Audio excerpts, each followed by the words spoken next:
sudah hadir pula di hadapan kita semua, yang paling cantik nih, yang sengaja datang dari Bandung, Prof. Nia Kurniati, SHMH, Guru Besar Hukum Agraria dari Universitas Padjadjaran. Terima kasih Prof. kehadirannya. Betul-betul menjadi booster ya buat kita bahwa kelompok pencapir itu bisa menghadirkan dan dihadiri oleh orang-orang seperti Prof. Nia, akademisi yang sudah punya ikon tersendiri gitu ya. Kemudian Dr. Dodi Syafnur SHMKN, notaris Kota Medan yang sengaja juga hari ini datang dari Medan. Dr. Dodi ini member di kelompok pencapir, tapi saya baru sekali ini kopi darat sama Pak Dodi. Jadi kita happy ketemu Pak Dodi hari ini. Sebelumnya kita mengangkat arbitrase ya, karena memang masih ada hawar-hawar ya. 15 anggota kelompok pencapir pada tanggal 2 sampai 5 Oktober 2023 telah mengikuti pelatihan dasar dan lanjutan arbitrase dan alternatif penyelesaian sengketa atau APS yang diselenggarakan oleh IRB bekerjasama dengan FH Unpad. Dosen kami, pengajar kami nih, mentor kami ada Pak Jafar ya.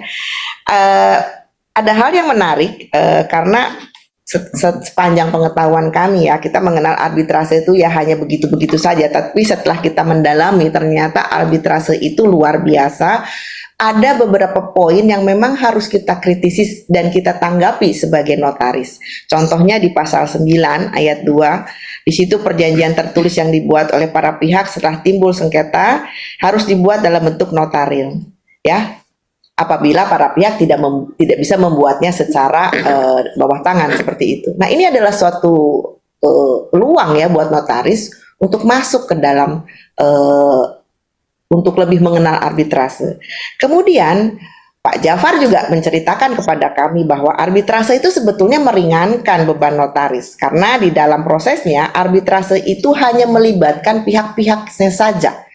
Jadi notaris kalau memang sudah mau sudah mau membuat perjanjian itu harus memberikan saran ya, udahlah pakai arbitrase aja, karena kalau arbitrase kita sudah menyerahkan segala sesuatunya kepada para pihak yang terlibat. Sementara kita rada miris juga, banyak sekali teman-teman notaris yang sekarang turut tergugat karena memang forum of choice-nya adalah melalui pengadilan. Nah, pada topik kali ini menarik ya, karena kita ingat pasal 5 ayat 1 Undang-Undang tentang arbitrase dan alternatif penyelesaian sengketa, bahwa objek arbitrase itu katanya di sini disebutkan hanyalah sengketa di bidang perdagangan dan mengenai hak yang menurut hukum dan peraturan perundangan yang dikuasai sepenuhnya oleh pihak yang bersengketa. Bukan kelompok pencapir rasanya kalau kita tidak memberikan ya insight-insight baru atau memberikan ide-ide kepada para pihak yang bersangkutan, dan juga bisa jadi memberikan tambahan nuansa kepada rezim sebelumnya yang hanya membicarakan arbitrase berkutat pada bilang bisnis saja ya Pak Dodi ya. Itu yang membuat kita akhirnya meraise isu tentang arbitrase pada penyelesaian sengketa pertanahan. Nah, itu prolog dari saya. Kita akan mulai dengan bumper video untuk mengingatkan kepada kita tata tertib dan etika mengikuti Zoom pada kelompok diskusi ini, dan juga untuk memperkenalkan figur para narasumber yang hadir pada hari ini. Silakan.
Kita akan mulai langsung dari Pak Dodi ya, paparan dan mungkin sedikit memancing ya untuk tema arbitrase pada penyelesaian sengketa pertanahan pada hari ini.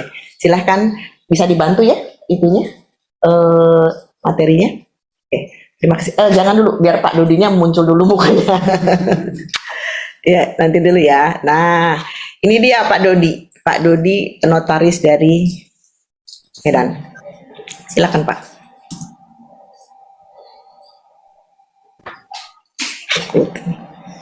Akhirnya keluar. Udah keluar. Udah. Silakan. Oke, bismillahirrahmanirrahim. Assalamualaikum warahmatullahi taala wabarakatuh. Salam sejahtera bagi kita semua. Om Swastiastu, Namo Buddhaya. Pertama-tama terima kasih saya ucapkan kepada inisiator atau ketua Ibu Dr. Dewi Teti yang telah mengundang saya jauh-jauh dari Medan ke Jakarta untuk sebagai hadir dalam grup diskusi Klom Pencapir. Sangat inspirasi bagi saya untuk membuat Klom Pencapir ini menambah hasanah wawasan bagi anggotanya. Salam hormat saya juga kepada Prof. Ania dari Fakultas Hukum Unpad yang telah hadir dari Bandung ke Jakarta. Kami dua-dua dari luar kota hadir sangat luar biasa di Klom Pencapir di Jakarta ini. Oke, baik. Bicara kita arbitrase pada penyelesaian sengketa pertanahan. Di Indonesia saat ini dikenal arbitrase melalui Undang-Undang 30 tahun 1999 tentang arbitrase dan alternatif penyelesaian sengketa. Nah, berbicara arbitrase terkait pertanahan atau komersialnya ya, sering ditemukan seperti akte PPJB ya, akte sewa menyewa tanah dan sebagainya. Kalau dalam akte PPJB tersebut dimasukkan klausula arbitrase, jadi sudah clear dan tidak menjadi masalah ya Bu Dewi. Yang jadi masalah sekarang adalah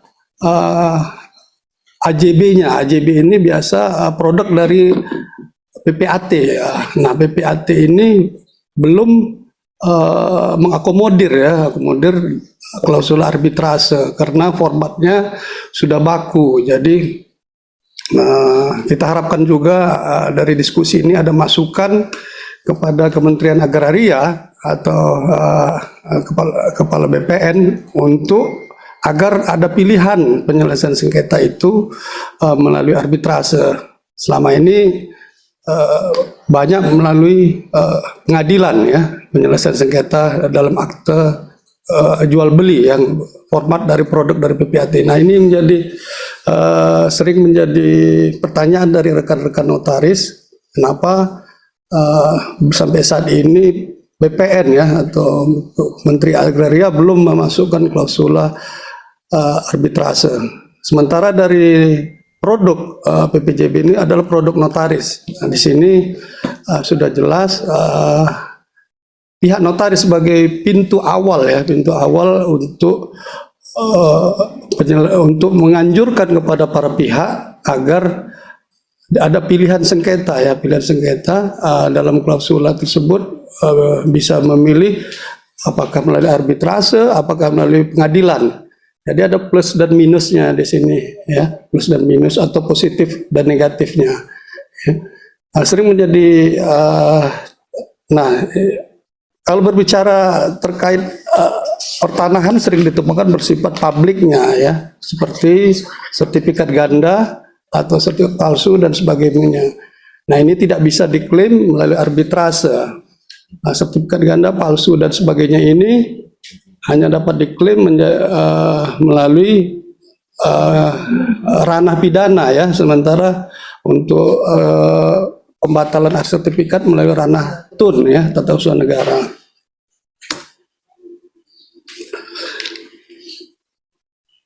Nah, kalau notaris bertindak sebagai PPAT sering tidak ditemukan klausul arbitrase karena sifatnya baku, apa yang saya sampaikan tadi di awal, karena formatnya tersebut dari Badan Pertanahan Nasional dan ini tidak bisa diklaim melalui arbitrase. Sementara arbitrase formatnya aktenya bisa sebagai akte PPJB, akte saya menyewa, atau misalnya saya menyewa tower ya atau BTS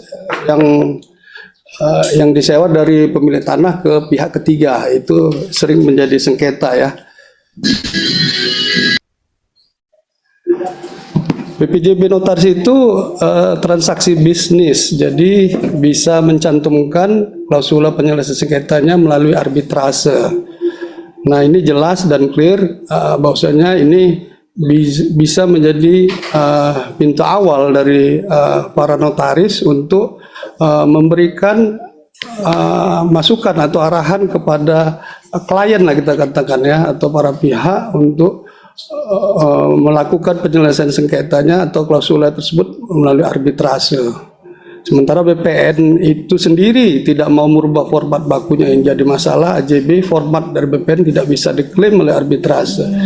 Nah ini saya tanya sendiri kepada info dari lembaga BANI, ini lagi diupayakan ya ke Kementerian Agraria agar ada pilihan sengketa ya, pilihan sengketa melalui arbitrase dalam klausula akte PPAT.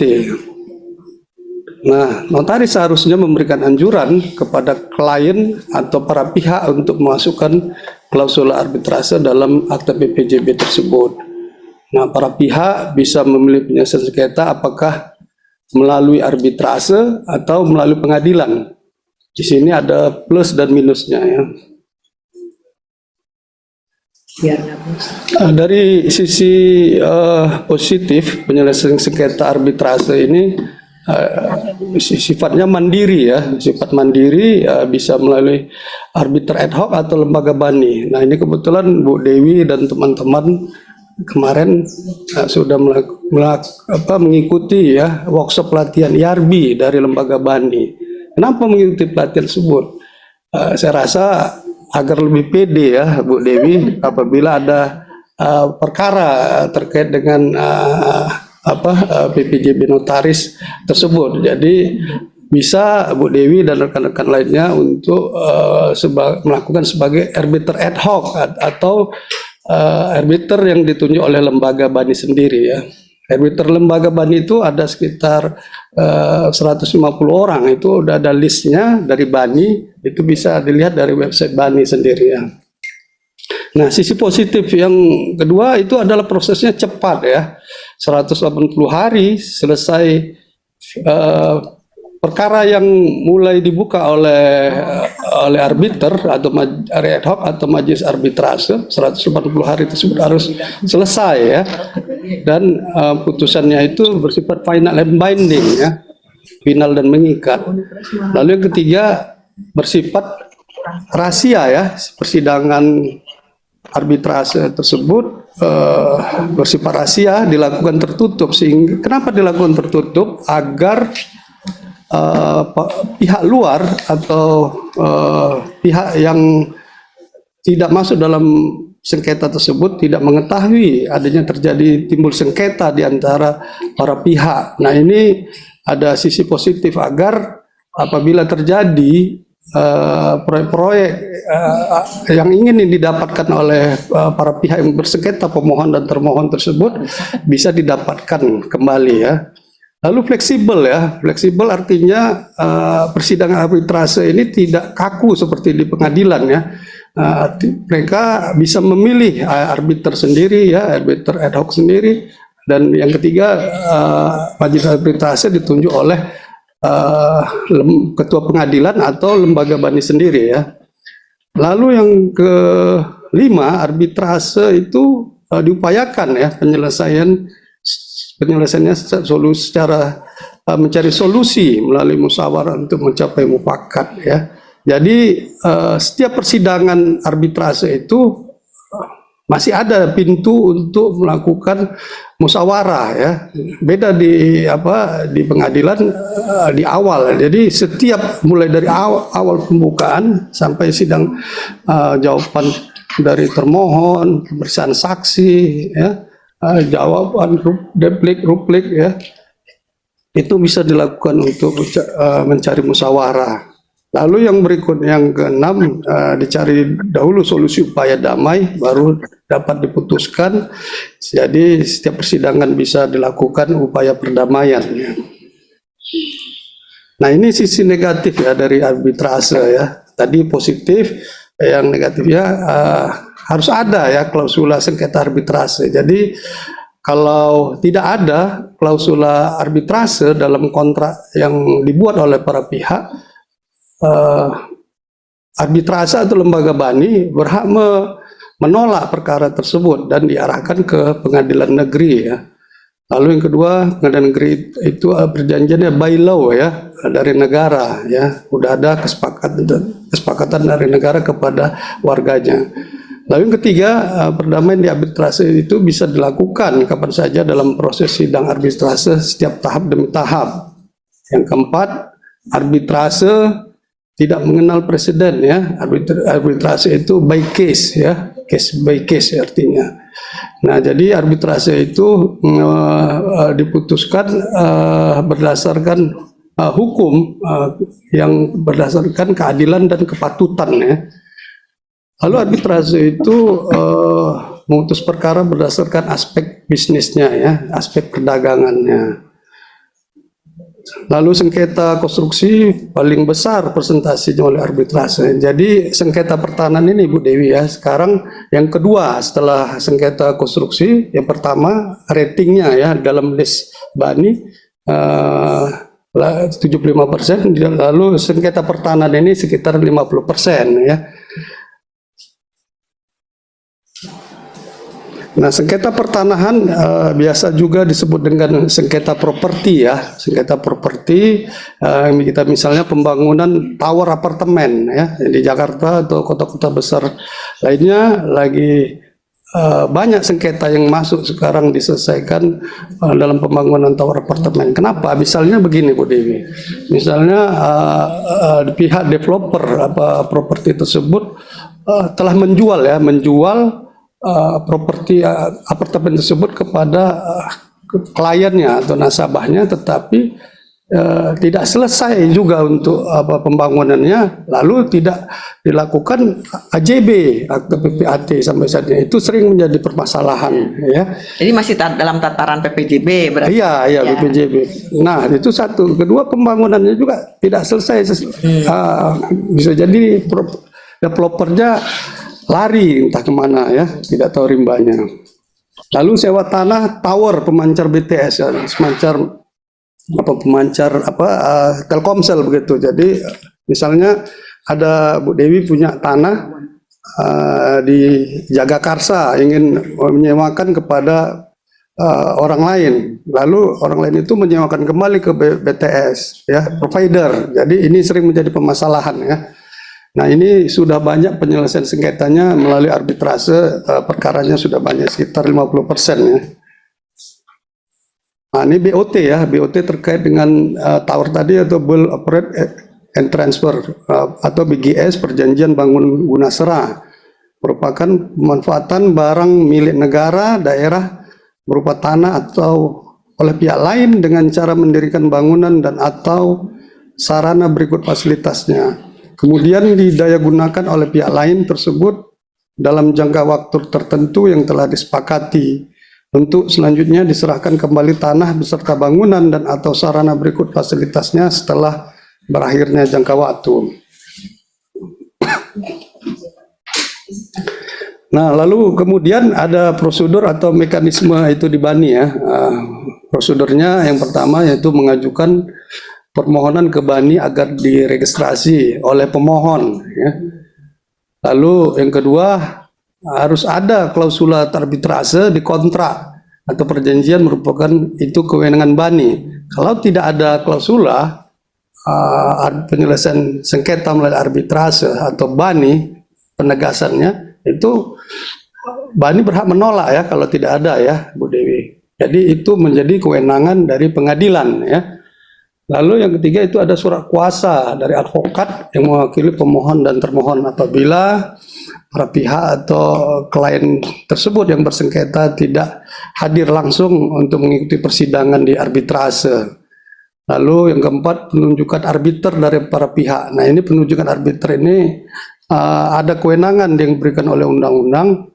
Para pihak bisa memilih arbiter ya, yang ingin menyidangkan perkara mereka. Nah, arbiter ini ada mempunyai hak ingkar juga ya, apabila diketahui oleh para pihak atau advokat atau kuasa hukumnya ada hubungan keluarga saudara atau semenda ya, ada hubungan finansial dan lain-lain sebagainya. Itu bisa pemohon atau termohon untuk melakukan hak ingkar, untuk melakukan pergantian arbiter agar menjaga netralitas persidangan dari arbitrasi tersebut.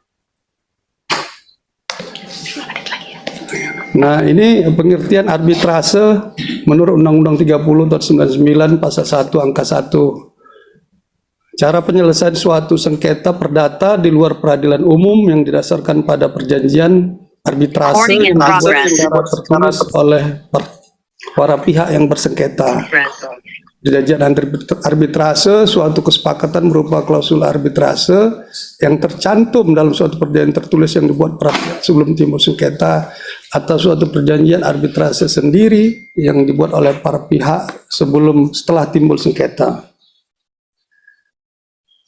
Nah, ini apabila Bu Dewi atau para hadirin yang ingin mengajukan untuk berminat untuk menjadi arbiter, itu sudah jelas disampaikan undang-undang, yaitu cakap melakukan tindakan hukum, lalu berumur paling rendah 35 tahun, lalu tidak mempunyai hubungan keluarga saudara atau semenda sampai dengan derajat kedua dengan salah satu pihak yang bersengketa, lalu tidak mempunyai kepentingan finansial atau kepentingan lain atas putusan arbitrase, dan memiliki pengalaman serta menguasai secara aktif di bidangnya paling sedikit 15 tahun. Ya. Nah, ini hak ingkar tadi ya, sudah saya sebutkan. Nah, ini perkara bani yang tidak perlu eksekusi pengadilan dilakukan secara mandiri oleh para pihak, jumlahnya sebesar 75% ya. Ini perkara artinya putusan bani arbiter tersebut bersifat sukarela ya, artinya para pihak wajib melaksanakan putusan yang telah diputuskan oleh para arbiter ya. Para pihak diwajibkan melaksanakan putusan bani secara sukarela, artinya wajib dipatuhi oleh para pihak. Nah, ini jenis sengketa pertahanan di bani dibuat PPJB oleh pihak developer tetapi tidak lakukan AJB PPAT ya. Sengketa sertifikat ganda atau palsu tidak masuk ranah bani,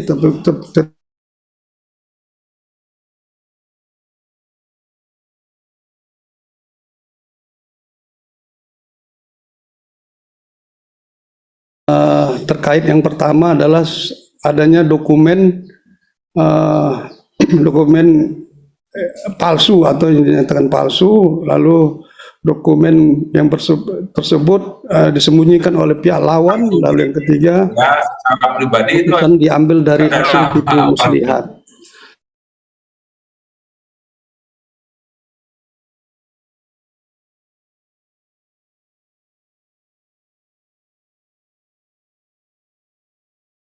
Terima kasih Pak Dodi atas pemantiknya ya, atau pemanasan nih untuk kita kembali memperdalam tentang apa sih arbitrase itu dan seberapa penting untuk notaris arbitrase itu ada di dalam pekerjaan kita sehari-hari.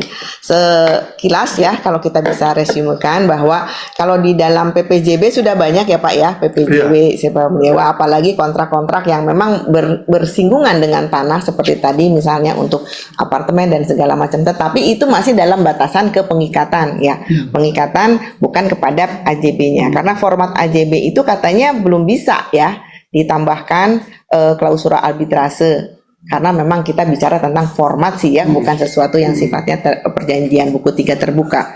Nah, padahal di dalam arbitrase sendiri kan kalau kita lihat akte jual beli pasti ada sesuatu yang sifatnya bisnis di situ ya. Tidak hanya pengalihan hak atas tanah, tetapi ada harga ya kan, ada beberapa beberapa kontrak-kontrak bisnis juga yang melalui akte jual beli itu. Nah, tadi sudah disebutkan juga bahwa ini adalah sesuatu yang bagus karena final and binding, coba cepat dan terukur biayanya. Saya nggak akan bilang murah ya, tapi terukur biayanya. Kalau murah emang nggak murah juga ya. Nah, yang terpenting adalah untuk kita para notaris di sini tuh klausula tersebut bisa melepaskan notaris dari panggilan-panggilan yang nggak perlu. Karena kembali lagi kita sebutkan bahwa arbitrase ini melibatkan hanya pihak-pihak yang ada di dalam perjanjian. Nah, itu akan mensimplify karena sebetulnya memang rohnya seperti itu ya. Akte otentik itu adalah bukti yang bicara sendiri. Jadi tidak harus melibatkan siapa yang buat dan maksudnya notaris ya yang membantu membuat dan segala macamnya. Jadi memang kita sudah harus mulai mensosialisasikan, membiasakan dengan klausula-klausula arbitrase ini. Nah, itu yang dari Pak Dodi sampaikan, untuk kemudian nanti Prof Nia akan tambah memperdalam pembahasan tentang arbitrase untuk pertanahan. Pak Jafar, stay ya, saya soalnya juga nanti akan meminta insight dari Bapak setelah Prof memaparkan. Terima kasih. Mangga Prof. Terima kasih. Pertama-tama saya mengucapkan Assalamualaikum warahmatullahi wabarakatuh untuk rekan-rekan yang hadir secara luring di sini. Dan juga kepada para hadirin yang bergabung lewat online. Nah, di sini juga saya ingin menyapa terlebih dahulu. Ternyata di sini ada Profesor Bu Dewi, Profesor Lindawati ya. Iya, Pak Tan Linda. Oh, Pak Profesor Tan Linda dari Universitas Maranatha. Terima kasih sudah bergabung dengan kami di acara Kolom Pencapir edisi 46. Nah, mungkin tanpa menunggu banyak ini juga apa yang perlu disampaikan, karena mengingat juga waktu ya supaya kita bisa diskusi. Tadi sudah dikemukakan oleh Bapak Dr. Dodi berkaitan dengan Prof katanya kurang keras. Oh, kurang keras. Kurang keras. Tadi sudah dikemukakan oleh Pak Dr. Dodi terkait dengan lebih kepada prosedur daripada arbitrase itu. Nah, di sini saya pertama-tama ingin menyampaikan bahwa saya bukan maksud untuk menggarami lautan ya, karena mungkin di sini juga para hadirin sudah banyak yang memahami tentang arbitrase, tetapi barangkali berkaitan dengan arbitrase pertanahan ini, binatang apakah itu sesuatu yang selama ini mungkin tidakkah gitu ya ada di bentuk arbitrase pertanahan. Nah, saya berani untuk menyampaikan paparan ini karena memang disertasi saya berada di bawah bimbingan promotor saya Profesor Dr. Priyatna Abdul Rashid, yang mana saya ini bagian daripada disertasi saya sebetulnya arbitrase pertanahan. Tetapi pada saat itu prosedur baninya masih belum yang seperti sekarang ya. Nah, sekarang kan udah diperbarui ya dengan prosedur tahun 2022. Kita sengaja loh mengundang Prof karena disertasinya ini. Ya, kebetulan Prof Priyatna ketua promotor saya waktu itu. Pertama-tama ini saya beri judul sesuai dengan permintaan daripada penyelenggara, arbitrase pada penyelesaian sengketa tanah. Di sini sebagai pengantar Ya mangga. ingin disampaikan Seru nih gambar-gambar. sebagai pengantar bahwa sengketa pertanahan dalam bahasa konflik dikategorikan sebagai manifest konflik dan emerging konflik. Manifest konflik ini artinya konfliknya nyata, timbul ke permukaan. Kemudian pihak-pihaknya sudah teridentifikasi. Ini berbeda dari konflik ya. Kalau sengketa ini sudah teridentifikasi pihak-pihaknya berhadapan langsung dalam suatu sengketa yang sedang berlangsung, atau berkelanjutan dan tidak dicapai jalan keluar yang memuaskan kedua belah pihak, sehingga deadlock. Nah, pada prinsipnya, setiap masalah yang dapat diselesaikan dengan cara perdamaian, selama tidak dilarang oleh undang-undang, dapat diselesaikan melalui lembaga arbitrase. Nah, ini sebagai catatan. Kemudian, seiring bunyi pasal 5 ayat 2 Undang-Undang 3099 menyebutkan bahwa sengketa yang tidak dapat diselesaikan melalui arbitrase adalah sengketa yang menurut peraturan perundang-undangan tidak dapat diadakan perdamaian. Selanjutnya, next slide. Next slide.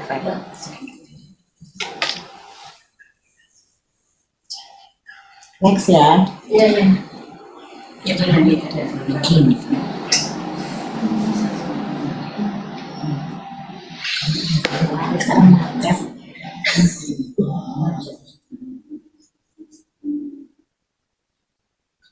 Ini ada sedikit harus diselaraskan dulu ini formatnya sebentar. Dulu ya Pak Dodi ya. Pak Dodi, jadi sebetulnya ya, kan tadi Prof. Nia bilang bahwa setiap masalah yang diselesaikan melalui perdamaian, kecuali ditentukan oleh undang-undang itu dapat dilakukan melalui arbitrase harusnya, ya kan? Iya. Nah, permasalahannya ini adalah kenapa kok di pertanahan tidak acceptable untuk orang BPN. Atau kita tanya dulu ya, komentar dari Pak Jafar. Pak Jafar, sambil menunggu Prof. Nia beberes nih, gimana Prof? Tentang statement bahwa kenapa katanya BPN belum membuka peluang ini. Terima kasih. Saya diberikan kesempatan. Terdengar Bu suaranya? Ya, terdengar. Ya, baik. Pertama ingin mengucapkan selamat dan sukses bagi ini luar biasa kelompok pencapir ya. Luar biasa. Mantap. Dalam Kita kangen beberapa loh sama Bapak. kegiatan selalu leading. Terima kasih ini kelompok pencapir. Ini sudah ada atensi perhatian terhadap arbitrase. Oh iya. Kemudian Lanjut. Ini kok malah dimatiin semua. Jangan dong Pak Jafar lagi bicara. Pak, di unmute Pak. Ya. Dengar Bu? Ya, sudah terdengar. Dengar.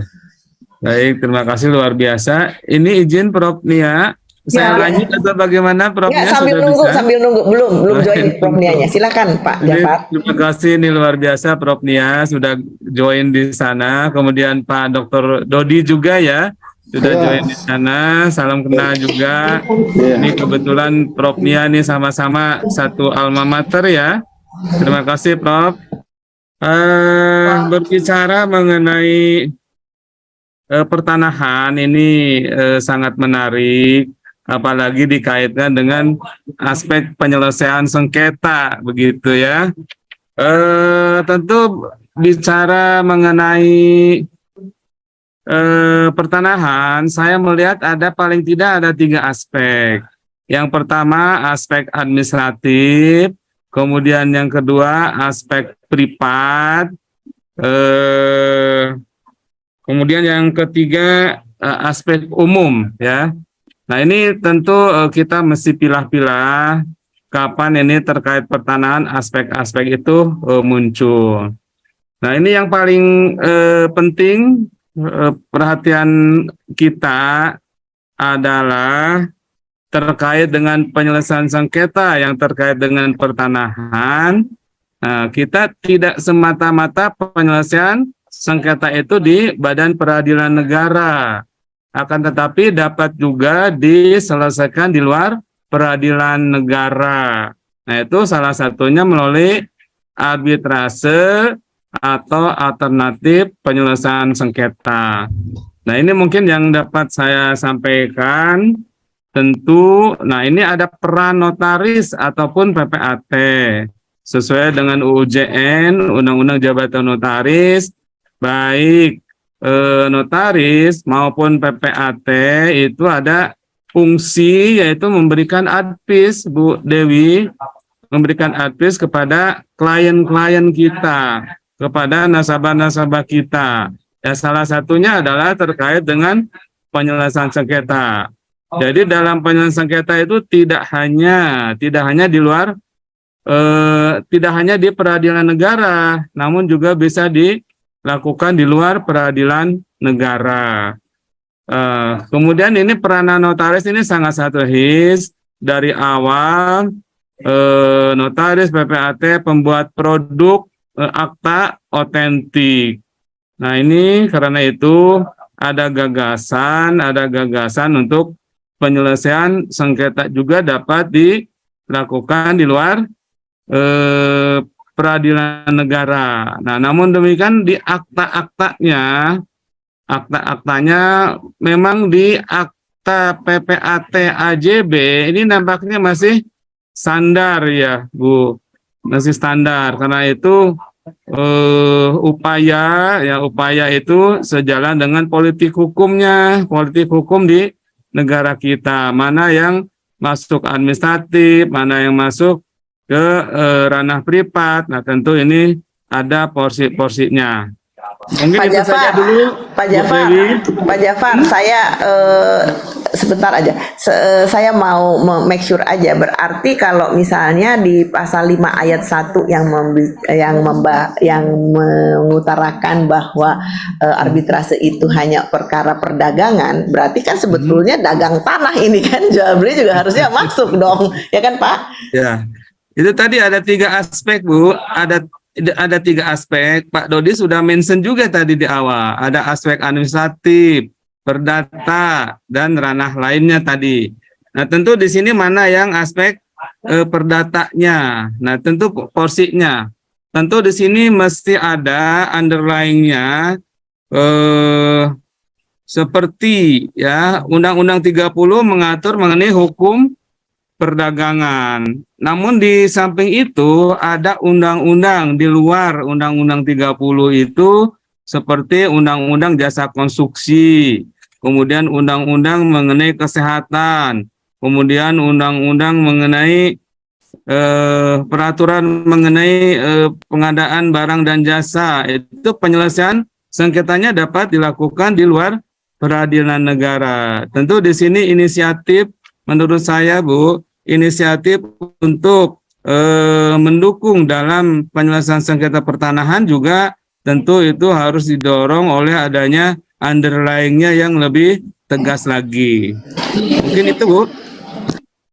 Siap Pak. Jadi memang kita sekarang menunggu underlying yang lebih kuat lagi untuk bisa akhirnya kita bisa memasukkan atau mengubah meminta BPN untuk mengubah format, tidak terlalu rigid untuk urusan AJB, harus ada opsi lain apabila ada perselisihan bisa melalui arbitrase. Mungkin seperti itu ya.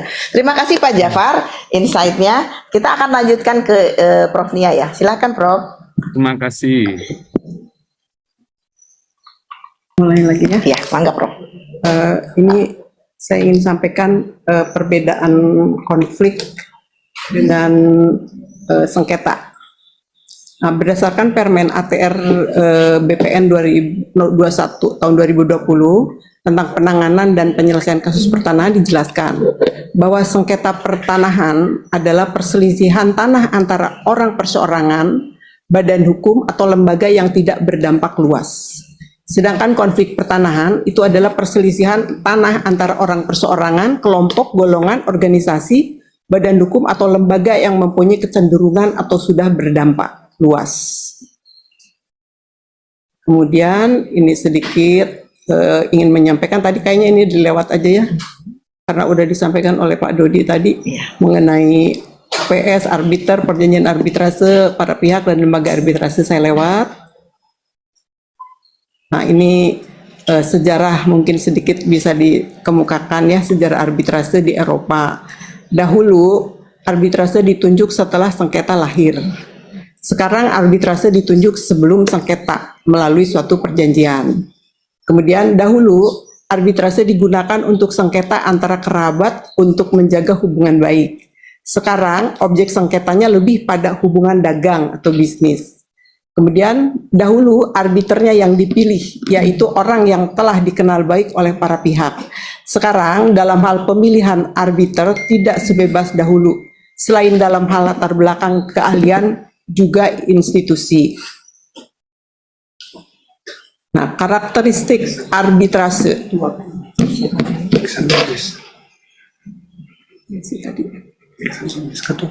Ini karakteristik arbitrase.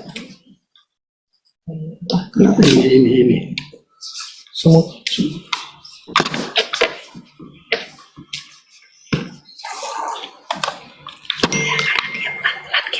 Oh, betul sulit, nggak kayak yang kayak Pak Dut bilang. Ya nggak apa-apa, Oh, ini nggak apa-apa. ya. Pelan-pelan. Arbitrase merupakan salah satu metode penyelesaian sengketa. Sengketa ditangani oleh pihak ketiga yang bersifat netral, yang telah ditunjuk.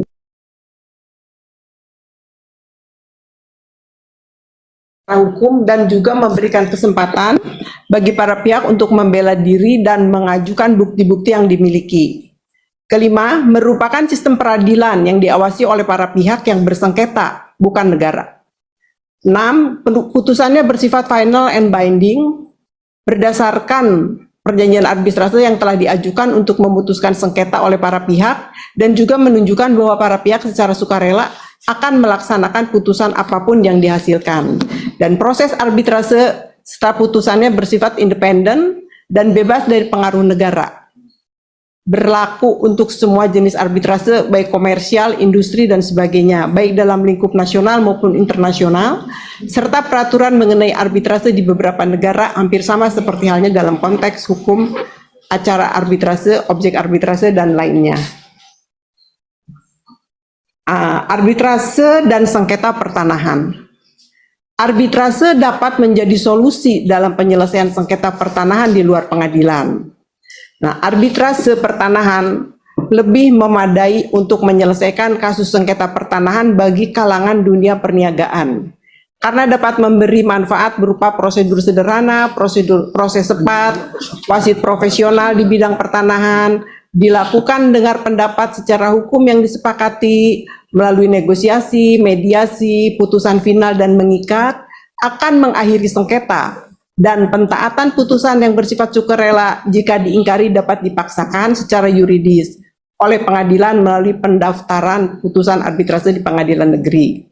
Kemudian penyelesaian sengketa di luar pengadilan bagi kasus perdata menurut pasal 130 HIR dan pasal 154 RBG serta praktek penyelesaian sengketa di luar pengadilan berdasarkan Undang-Undang 399 menjadi landasan pemikiran gagasan pembentukan arbitrase pertanahan dan pelembagaannya sebagai bagian dari sistem hukum penyelesaian sengketa.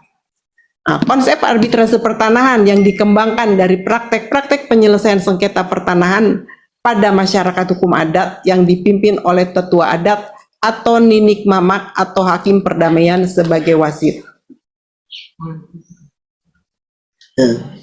Nah, mengapa arbitrase? Ada pertanyaan di sini. Ada kelebihan dan ada kelemahan. Dalam gambar ada plus minusnya. Nah, kelebihannya menyelesaikan sengketa dengan cepat dan murah biayanya. Tapi tadi sampaikan murahnya relatif ya. Iya. Kemudian arbiternya dapat dipilih berdasarkan keahlian dan tidak harus ahli hukum. Kemudian sifat putusannya yang non-publikatif. Lalu proses perkaranya yang tidak begitu formal dan fleksibel. Dan adanya pilihan hukum sesuai dengan kehendak para pihak. Hanya ada kekurangannya yaitu sulitnya mempertemukan kehendak para pihak untuk menyerahkan ke arbitrase. Tidak dikenalnya azas preseden. Sehingga terkadang ditemukan keputusan yang berlawanan. Kemudian tidak mampu memberikan jawaban atas semua sengketa hukum. Dan keputusan arbitrase sangat bergantung bagaimana arbiter yang memeriksanya.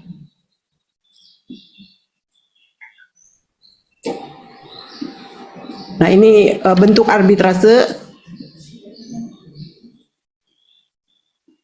Bentuk arbitrase itu bisa ad hoc, arbitrase yang bersifat insidentil atau sementara, kemudian arbitrase terlembaga merupakan badan arbitrase yang terlembaga atau bersifat tetap, memiliki anggaran dasar, pengurus, dan hukum acara arbitrase. Dan barangkali ini untuk arbitrase pertanahan harapannya ke sini ya. Sejauh ini memang sudah banyak sengketa tanah yang diselesaikan melalui arbitrase, tapi karena konfidensial jadi tidak di-upload ke permukaan, tidak diketahui oleh halayak ramai. Ini yang tadi saya sampaikan, azas dalam arbitrase kita lewat aja ya. Kemudian ada yang menarik nih, azas ex aqua et bono. Putusan yang seadil-adilnya mengacu kepada wewenang hakim untuk mengambil keputusan bukan berdasarkan hukum, tetapi berdasarkan apa yang mereka anggap adil. Ini kelebihannya ya. Kemudian azas penyelesaian damai. Mengupayakan agar para pihak mencari jalan penyelesaian damai, baik atas upaya para pihak sendiri, atau dengan bantuan mediator atau konsiliator, atau pihak ketiga lainnya yang independen, dan atau dengan bantuan majelis arbitrase yang bertindak sebagai mediator atau tim mediator yang jika disepakati oleh para pihak.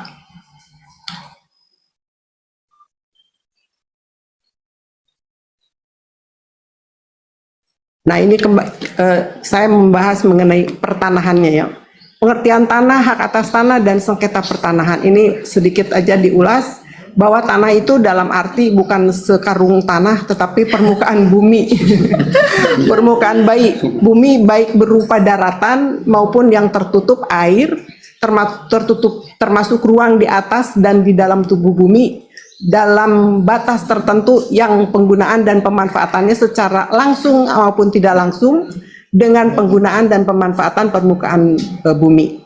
Kemudian di sini ada hak atas tanah, hak yang diperoleh dari hubungan hukum antara pemegang hak dengan tanah, termasuk ruang di atas tanah dan atau ruang di bawah tanah untuk menguasai, memiliki, menggunakan, memanfaatkan, serta memelihara tanah, ruang di atas tanah dan ruang di bawah tanah. Kemudian sengketa pertanahan dirumuskan sebagai pertikaian atau perselisihan yang menjadikan hak tanah sebagai objek persengketaan. Makna sengketa saya lewat aja ya. Sebentar, tidak dapat pemicu terjadinya sengketa tanah banyak sekali indikatornya, berada pada ranah hukum publik maupun hukum privat. Dan sengketa pertanahan yang dapat diselesaikan melalui arbitrase adalah yang ada kaitannya dengan perdagangan. Sejauh ini itu yang menjadi poinnya.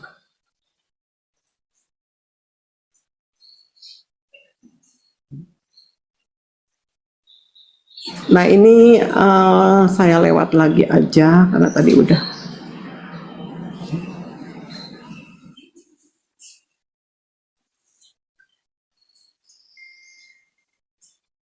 Nah subjek objek. Kalau pas lagi. Ya begitu Bu, pelan-pelan. Slide-nya Ibu pelan-pelan. Ada Kayaknya nggak ada gambar ini deh. enggak ada. Coba di. Nah, ada. subjek objek. Subjeknya WNI, Badan Hukum, dan WNA dengan pembatasan menurut undang-undang. Kemudian objeknya tanah negara, tanah adat, dan tanah HPL. Ini pemahaman ini perlu kita pegang karena nanti berkaitan dengan sengketa. Nah, pemberian hak atas tanah ini ada fakta hukumnya dan fakta empirik. Kalau fakta hukum dia bisa terjadi karena ketentuan undang-undang melalui penetapan hak karena konversi, perubahan dari hak atas tanah lama dengan hak atas tanah baru, kemudian ketentuan hukum adat. Ketentuan hukum adat ini berkaitan dengan penguasaan fisik, tidak tertulis tetapi bisa menjadi dasar untuk terbitnya hak atas tanah. Nah, fakta empirik tanah negara, ada tanah HPL, tanah terlantar, tanah milik adat, tanah absenti, tanah timbul, dan seterusnya.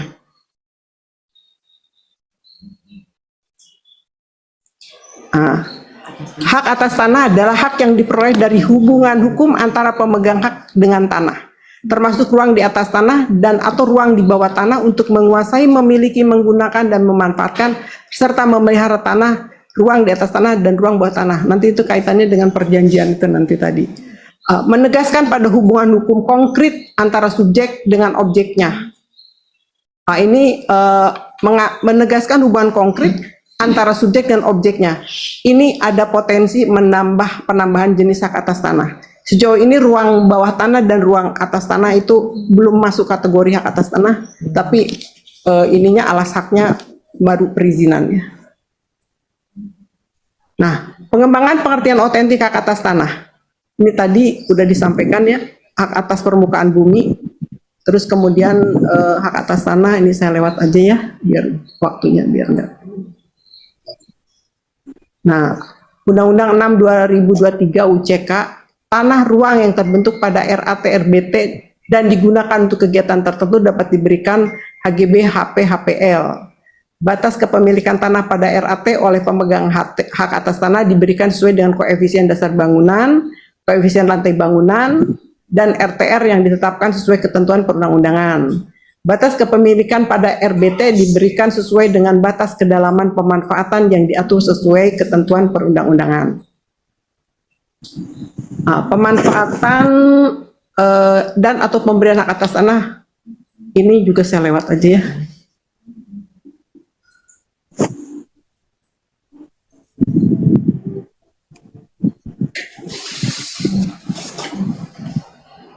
Nah, mengapa tanah?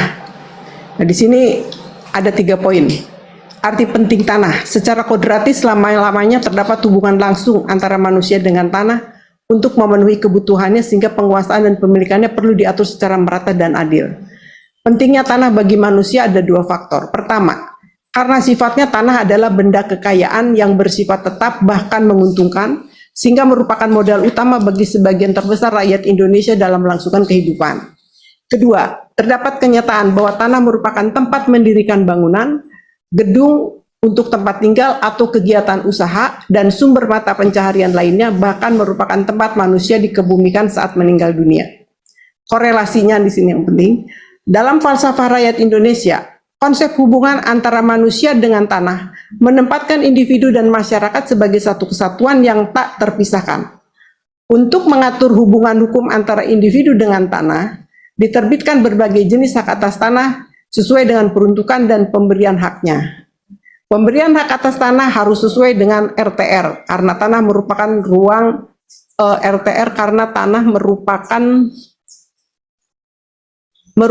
ruang darat sebagai satu kesatuan wilayah dan tempat manusia untuk hidup lain melakukan kegiatan dan melangsungkan kehidupannya. Jadi ini arti penting daripada tanah. Kemudian kategori lembaga hak atas tanah ada hak privat dan hak publik, kita sudah tahu semua ya. Ini saya lewat aja. Ada hak menguasai negara, HPL, pakai publik. Oke.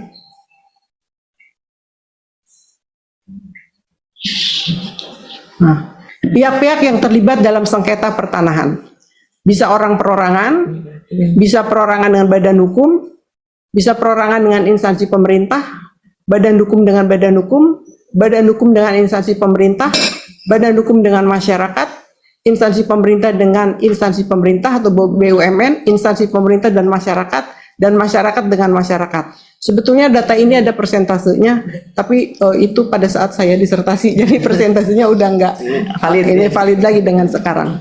Nah, sengketa pertanahan yang bersifat keperdataan adalah berkaitan dengan hak-hak keperdataan baik oleh subjek hak maupun oleh pihak-pihak lain yang berkepentingan terhadap objek tanah dan pokok permasalahan mengenai pengingkaran atas kesepakatan bersama yang dituangkan dalam perjanjian mengenai pengusahaan atas bidang tanah dalam hak pengelolaan.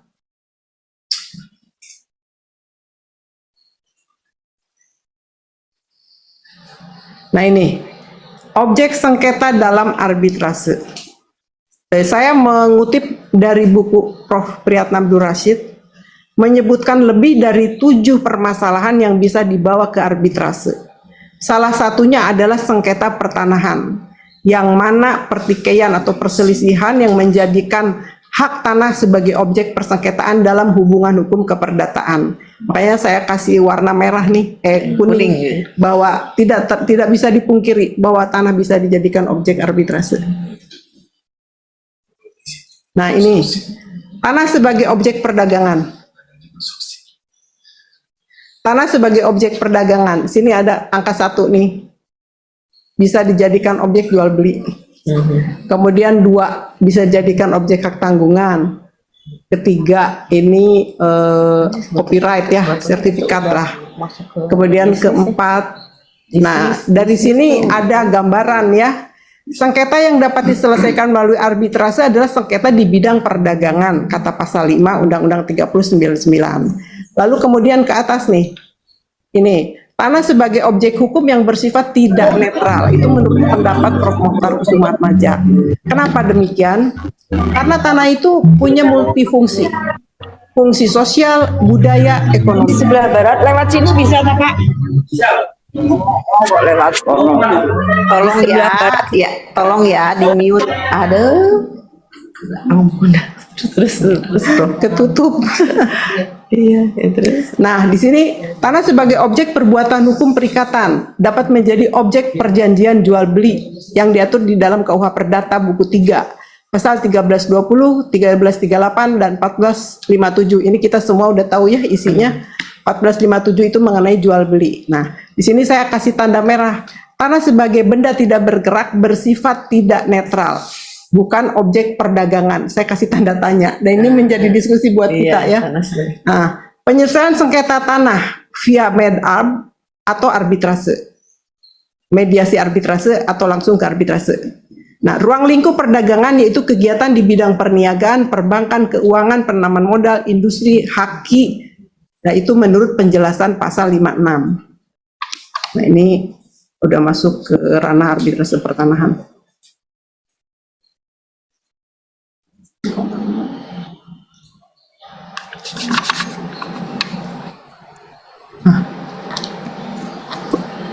Nih, landasan penyelesaian sengketa tanah di luar pengadilan. Ada beberapa dasar hukum nih. Yang pertama Pancasila, terdiri atas 5 sila yang saling berkaitan dan merupakan satu kesatuan yang utuh yang menjiwai putusan arbitrase pada penyelesaian permasalahan sengketa pertanahan. Kemudian ini Undang-Undang Dasar 45, salah menulis ini asisten saya, harusnya pasal 33 ayat 3. Nah, kemudian di sini ada TAP MPR nomor 9 tahun 2001, yaitu pasal ini TAP MPR ini pasal 5 ayat 1 huruf E, memperkuat kelembagaan dan kewenangannya dalam rangka mengemban pelaksanaan pembaruan agraria dan menyelesaikan konflik-konflik yang berkenaan dengan sumber daya agraria. Jadi ini ada satu bagaimana konflik pertanahan diselesaikan yang terjadi. Nah, Permen ATR BPN nomor 21 tahun 2020 tentang penanganan dan penyelesaian kasus pertanahan sebagai implementasi ya dari TAP MPR ini. Kemudian ada Undang-Undang 48 2009. Nah, di dalam Undang-Undang 48 2009 pasal 24 ayat 3-nya disebutkan badan-badan lain yang fungsinya berkaitan dengan kekuasaan kehakiman diatur dengan undang-undang. Ini yang menjadi landasan arbitrase, lembaga arbitrase bisa menyelesaikan sengketa di luar pengadilan, yaitu dengan Undang-Undang 3099 dan ini dari Undang-Undang 48 2009 tentang ini ya susunan peraturan perundang-undangan. Kemudian pasal 38 ayat 2 huruf E, fungsi yang berkaitan dengan kekuasaan kehakiman antara lain penyelesaian sengketa di luar pengadilan. Ayat 3-nya, ketentuan mengenai badan-badan lain yang fungsinya berkaitan dengan kekuasaan kehakiman diatur dalam undang-undang. Ya, kita udah punya Undang-Undang 3099 tentang arbitrase dan alternatif penyelesaian sengketa.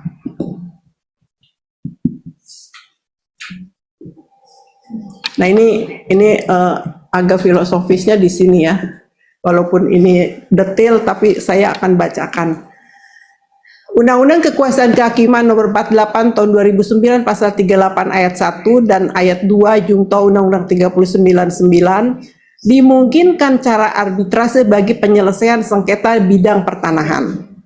Penyelesaian sengketa tanah melalui arbitrase dapat dipilih oleh para pihak dengan memuatnya sebagai klausul dalam suatu perjanjian atau dituangkan dalam perjanjian khusus setelah sengketa terjadi. Jika demikian dalam strukturnya, maka dimungkinkan untuk membentuk arbitrase yang diadakan secara khusus atas persetujuan para pihak atau ad hoc dengan menggunakan landasan hukum tersebut.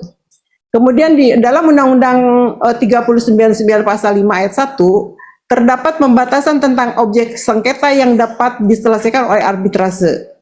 yaitu sengketa di bidang perdagangan yang mengenai hak yang menurut hukum peraturan perundang-undangan dikuasai sepenuhnya oleh pihak yang bersengketa. Kemudian pasal 66B beserta penjelasannya itu disebutkan tadi ada pembatasannya ruang lingkup objek sengketa di arbitrase. Kemudian, nah ini yang paling bawah nih, di dalam ruang lingkup kegiatan-kegiatan tersebut, itu tadi yang saya bilang perdagangan dan lain-lain, sesungguhnya aspek bidang pertanahan hadir. Atau dengan kata lain, kegiatan tersebut akan menggunakan tanah sebagai objek yang sama. Sebagai contoh, untuk melaksanakan kegiatan bidang penanaman modal secara langsung atau direct investment, tanah merupakan salah satu faktor penting yang akan diperhitungkan oleh penanam modal. Beragam bidang penanaman modal yang tidak bisa dilepaskan dengan kebutuhan tanah seperti bidang industri, pariwisata, permukiman, infrastruktur. Nah, perolehan hak atas tanah dan kepastian hukum kepemilikannya akan menjadi perhatian utama sebelum investor masuk menanamkan modalnya.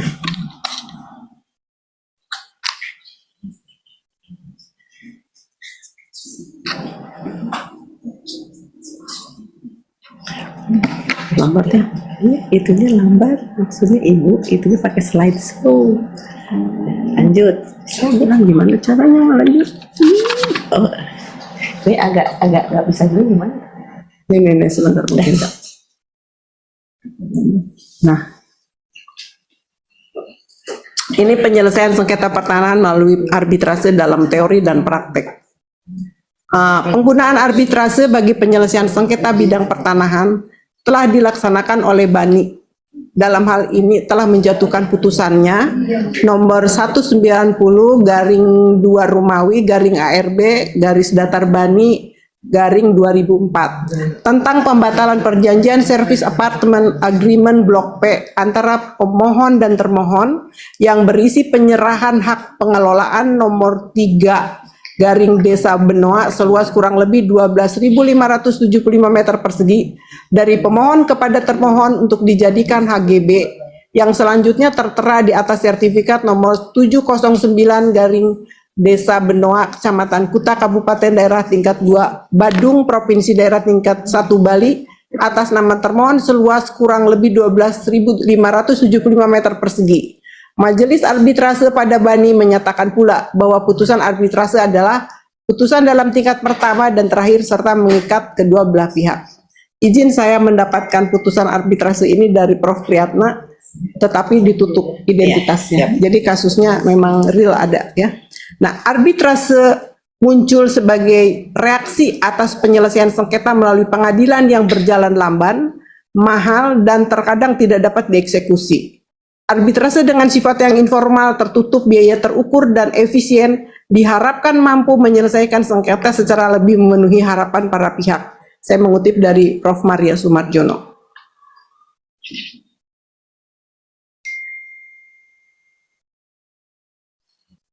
Nah, di sini nilai tambah mediasi arbitrase pada penyelesaian sengketa pertanahan.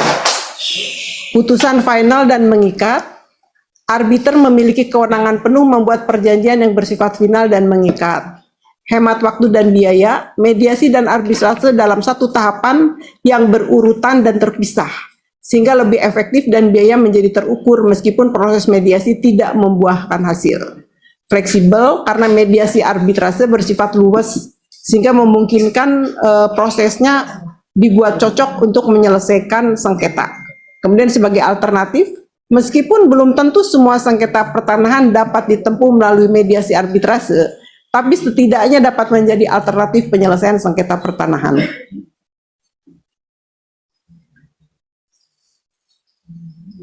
Beberapa hal yang harus diperhatikan. Penentuan sengketa pertanahan yang dapat diserahkan penyelesaiannya pada arbitrase. Kemudian penentuan tentang arbiter yang dapat memenuhi kualifikasinya, yaitu mampu bersikap independen dan memahami peta permasalahan tanah. Ketiga, memahami ketentuan baik tertulis maupun tidak tertulis berkenaan dengan masalah tanah. Memahami prinsip-prinsip hukum berkenaan dengan pertanahan, kemudian penentuan tentang cara pengangkatan arbiter, tata cara syarat pengajuan serta pemberian keputusannya, dan tata cara pelaksanaan keputusan arbitrase. Kemudian penentuan sifat putusan sebagai final and binding. Nah, ini mungkin yang agak penting nih. Ya. Konsepsi penyelesaian sengketa pertanahan secara damai di luar pengadilan melalui wasit atau dalam arbitrase ya. Dalam perspektif hukum adat. Saya mengkaitkannya korelasinya dengan hukum adat karena dasar daripada pertanahan atau hukum agraria adalah hukum adat. Sengketa yang terjadi antar individu maupun antar kelompok dalam pandangan masyarakat hukum adat adalah tindakan yang mengganggu kepentingan bersama. Dan oleh karena itu harus cepat diselesaikan secara arif dengan menggunakan pola penyelesaian adat. Saya mengutip dari Pak Profesor Busyar Muhammad. Kemudian penyelesaian sengketa dalam masyarakat hukum adat diidentifikasikan dalam bentuk upacara-upacara ritual, bertujuan mendapatkan dari supernatural dalam penyelesaiannya. Oleh karena itu, ketulusan hati para pihak untuk duduk bersama untuk menyelesaikan sengketa difasilitasi oleh tokoh adat merupakan kehendak dari Yang Maha Kuasa. Nilai spiritualitas dari ritual yang dilaksanakan menandakan penyelesaian sengketa mendapat persetujuan dan pemantauan dari supernatural. Maka para pihak tidak leluasa untuk kembali bertikai setelah sengketa mereka diselesaikan melalui pola adat. Nah, arbiter dalam penyelesaian sengketa di luar pengadilan menyandang amanah. Candra, yaitu bulan yang menyinari segala tempat yang gelap. Kemudian tirta, air yang membersihkan segala tempat yang kotor. Kemudian sari, itu bunga yang harum baunya sehinggalah hawa sekelilingnya menjadi sedap. Cakra, yaitu dewa yang mengawasi berlakunya keadilan di dunia ini.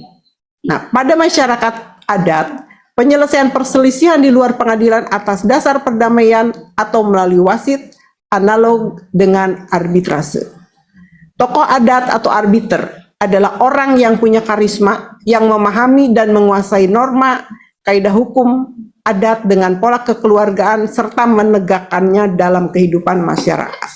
Ini korelasi antara arbitrase dengan dasarnya hukum adat, yaitu karena hukum agraria Indonesia dasarnya adalah hukum adat. Nah, ini masih lanjutan konsepsi penyelesaian sengketa pertanahan secara damai di luar pengadilan melalui arbitrase. Filosofi keadilan yang ditegakkan dalam penyelesaian sengketa adalah keadilan komunal. Adalah keadilan di mana tidak ada yang merasa dirugikan dengan keputusan yang diambil oleh ketua atau tokoh adat sebagai wasit yang analog dengan arbiter dalam penyelesaian sengketa. Kemudian pada masyarakat adat, penyelesaian perselisihan di luar pengadilan atas dasar perdamaian atau wasit melalui arbitrase analog dengan arbitrase tadi sudah disampaikan. Para petugas hukum di dalam masyarakat adat melahirkan di dalam penetapan-penetapannya apa yang hidup sebagai rasa keadilan di dalam masyarakat. Dengan penetapan itu rasa keadilan dituangkan dalam bentuk konkret. Nah, dasar hukum agraria Indonesia adalah hukum adat sepanjang tidak bertentangan dengan undang-undang. Dua kali. Nah, upaya mencari penyelesaian damai menurut peraturan dan prosedur BANI, perdamaian, putusan perdamaian dan arbitrase. Tadi sudah disampaikan oleh Pak Dodi ya, ini lewat aja. Oke, lanjut lagi. Ini ada dalil. Ini dalil dari disertasi saya. Penyelesaian sengketa pertanahan melalui arbitrase merupakan akhir dari perjalanan sengketa yang terjadi di antara para pihak. Kemudian penghargaan dan penghormatan terhadap sesama menjadi tolok ukur pentaatan putusan arbitrase. 4. Kepastian hukum, kemanfaatan, dan keadilan dapat tercipta dalam ruang hidup yang damai dan sejahtera. Keempat, tidak ada masalah yang tidak dapat diselesaikan jika ada niat untuk menyelesaikannya. Ya, dalil dari disertasi Ibu. Nah, ini kesimpulannya. Saya izin. Pada sengketa perdata berkenaan dengan masalah tanah yang menimbulkan keresahan sosial yang timbul sebagai ekses penyediaan tanah untuk kepentingan pembangunan dapat diselesaikan secara yudisial non litigasi melalui made-up atau proses silang dan atau arbitrase. Yang kedua, nota kesepakatan yang disiapkan oleh mediator dalam proses mediasi arbitrase secara khusus dibuat berdasarkan kesepakatan para pihak, akan mengikat para pihak pada proses arbitrase yang akan menghasilkan putusan arbitrase yang final dan mengikat. Ketiga, mediasi arbitrase adalah kesepakatan dalam mediasi dituangkan dalam putusan arbitrase yang bersifat final and binding. Arbitrase pertanahan dapat hadir. Keempat, mediasi arbitrase dapat menjadi sarana penyelesaian sengketa yang memenuhi azas kepastian hukum, kemanfaatan, dan keadilan. Kelima, kelemahan daripada mediasi disempurnakan oleh arbitrase yang bersifat final dan mengikat dalam suatu proses penyelesaian. Keenam, dengan perluasan terhadap objek sengketa dalam arbitrase yang antara lain meliputi aspek tanah, memberi celah bagi penyelesaian sengketa pertanahan melalui arbitrase, antara lain terbukti pada penyelesaian sengketa pertanahan oleh Bani dengan putusan yang telah saya sebutkan tadi.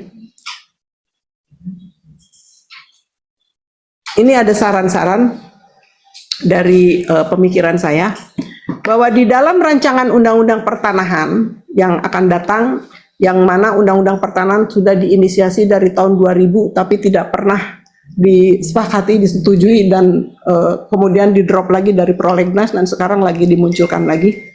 Di dalam rancangan undang-undang pertanahan disarankan ada chapter penyelesaian sengketa pertanahan melalui arbitrase yang menerapkan pasal arbitrase pertanahan yang terlembaga, dalam arti bukan ad hoc. Karena marwah arbitrase dengan putusannya yang didasarkan pada kesepakatan para pihak yang timbul dari mata hati untuk menyelesaikan sengketanya secara damai, tidak ada yang merasa dimenangkan atau dikalahkan. Mencerminkan penyelesaian sengketa pertanahan yang final and binding, enforceable, executable, dan tentunya bersifat win-win solution. Kedua, menjabarkan indikator-indikator kelayakan kasus yang dapat diselesaikan melalui arbitrase dan Bani punya kompetensi untuk menyelesaikan. Tiga, membuka kamar khusus arbitrase pertanahan di dalam Bani. Keempat, memuat pasal mediasi arbitrase atau med-art atau kombinasi antara mediasi dengan arbitrase sebelum para pihak masuk ke arbitrase, ditawarkan mediasi dengan arbiter yang sama tetapi fungsinya sebagai mediator.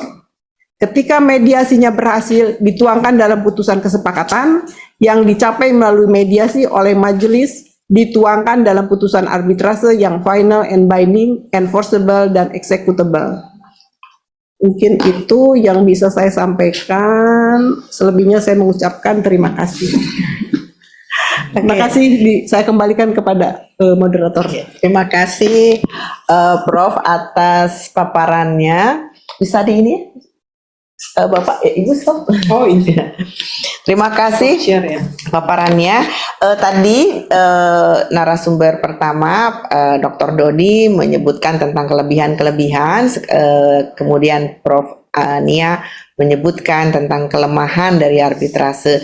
Ya, waktu kita belajar juga dengan Pak Jafar, kita sudah seperti apa? Belajar arbitrase itu seperti meraba-raba ya Pak Jafar ya, karena katanya tidak ada presiden ya, karena sidangnya dalam keadaan tertutup semua. Nah, oleh karenanya Prof Nia menyebutkan itu sebagai suatu kelemahan karena masing-masing perkara dapat berbeda putusannya ya Prof ya, seperti itu. Dan juga ada asas arbitrase yaitu putusan ex abono, meminta putusan yang seadil-adilnya. Oleh karenanya kita minta putusan yang seadil-adilnya. Ini juga ada pertanyaan yang serupa. Saya bilang ini bisa menjawab bahwa arbiter itu mempunyai kompetensi yang luar biasa karena itu dia mempunyai kewenangan untuk memutus yang seadil-adilnya, harus berpengalaman, tadi sudah disebutkan juga 15 tahun, tidak harus sarjana hukum tetapi mempunyai kompetensi sebagai arbiter. Nah, kembali lagi kepada rezim Undang-Undang 30 tahun 1999 di mana bahwa disebutkan bahwa untuk perkara arbitrase itu seputar perdagangan, sengketa perdagangan. Nah, bagaimana statusnya dengan tanah? Tadi Prof Nia juga sudah menyebutkan bahwa tanah bersifat tidak netral dan bukan objek perdagangan. Tapi kan kita nggak keren ya kalau memang tidak mengikuti zaman. Disebutkan juga bahwa sesungguhnya pertanahan ini hadir di setiap kegiatan ekonomi, kegiatan perdagangan, kegiatan bisnis. So tadi disebutkan bikin apartemen di atas tanah, bikin pariwisata di atas tanah, ya kan? Bikin pabrik industri di atas tanah. Semua tidak ada yang tidak melibatkan tanah ya untuk urusan-urusan bisnis seperti tadi.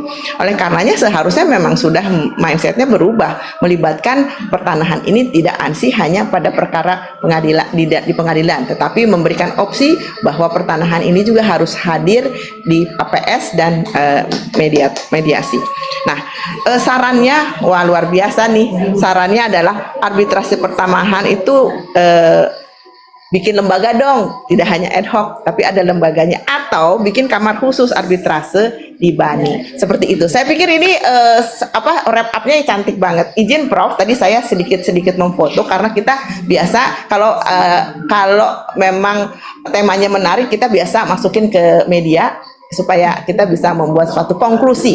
Karena kelompok pencapir ini bukan cuma ngadongeng, tetapi harus ada konklusi yang bisa kita jadikan saran juga kepada pihak yang berkepentingan. Oke, menarik sekali. Tadi sudah sampai 160 orang join dan di sini ada sekitar 15 orang juga gabung secara offline, makanya agak sedikit eho-eho, berisik ibu-ibu gitu ya. Nah, saya akan berikan kesempatan dulu untuk nanti ya, untuk yang raise hand, ada Pak Ihsan Lubis. Pak Ihsan Lubis ini, saya sudah dapat bisikan dari Pak Dodi, katanya ketua Pengwil ini sumut. Wah, terima kasih sudah gabung. Luar biasa emang kelompok pencapir. Saya jadi kader, banyak sekali dokter yang ikut, profesornya ada. Aduh, terima kasih ya sudah bergabung, dan kalau misalnya ada ide-ide menarik yang bisa kita raise untuk jadi suatu tema, monggo di Japri aja atau di DM aja di IG saya Dr. Dewi Tenti gitu ya. Temanya ini dong, supaya kita jadi lebih menunjukkan kepada masyarakat bahwa hukum itu dinamis loh. Segala sesuatu bisa kita upayakan untuk bisa disesuaikan. Oke, mangga Pak Ihsan Lubis, Ketua Pengwil ini sumut, mau bertanya kepada siapa? Terima kasih. Assalamualaikum warahmatullahi wabarakatuh. Waalaikumsalam warahmatullahi wabarakatuh.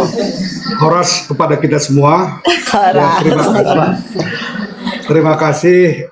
Sangat menarik dan sangat energik saya lihat kelompok pencapir atau apa? Teringat saya masa Soeharto dulu. Pak Ihsan Lubis, kelompok pencapir itu kelompok notaris, pembaca, pendengar, dan pemikir.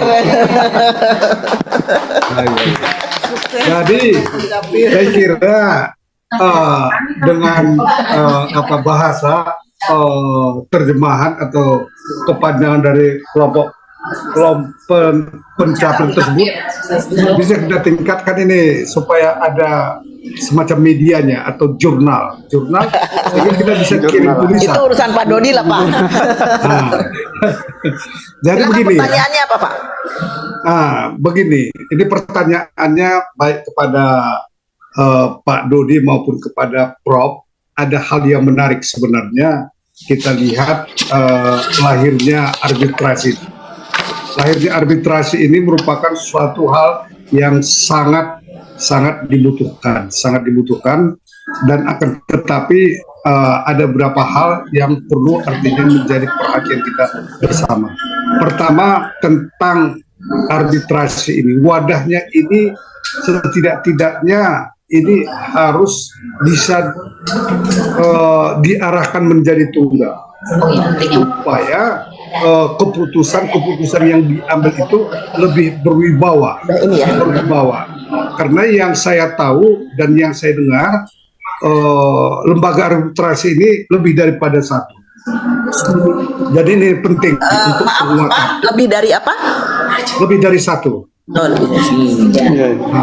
Kalau tidak salah ada Dewan Sengketa Indonesia, entah apapun namanya, tapi yang jelas lebih daripada satu.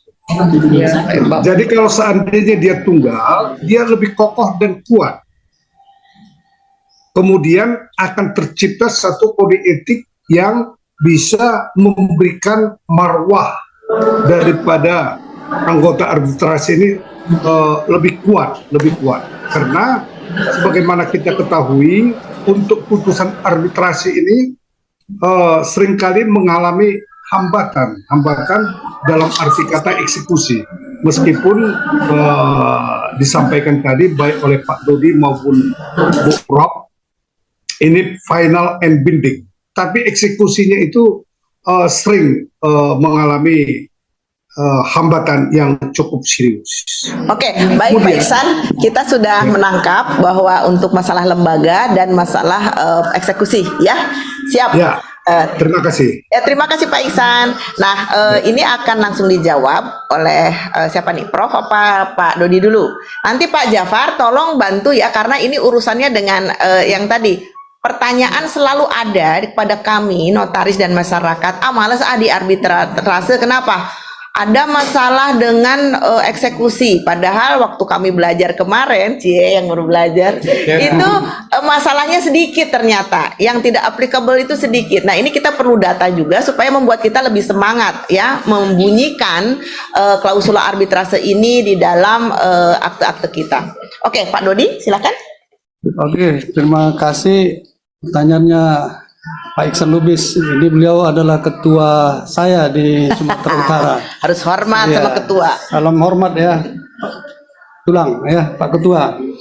Jadi pertanyaan tadi pertama adalah lembaga, kenapa lembaga arbitrase itu tidak lebih dari satu ya. Memang ada beberapa lembaga arbitrase yang kita kenal ya. Kita contohkan ada lembaga arbitrase konstruksi, Abadapski ya, lembaga administrasi perbankan yang syariah juga ada ya, selain dari Dewan Sengketa maupun yang awalnya itu adalah dari BANI ya, Badan Arbitrasi Nasional Indonesia. Nah, di sini undang-undang tidak tegas menyebutkan hanya ada satu wadah lembaga arbitrase. Nah, ini perlu direvisi undang-undang Pak Iksan ya, Undang-Undang 3099 ini, atau Pak Iksan bisa sebagai motivator ya untuk judicial review ya ke Mahkamah Konstitusi ya.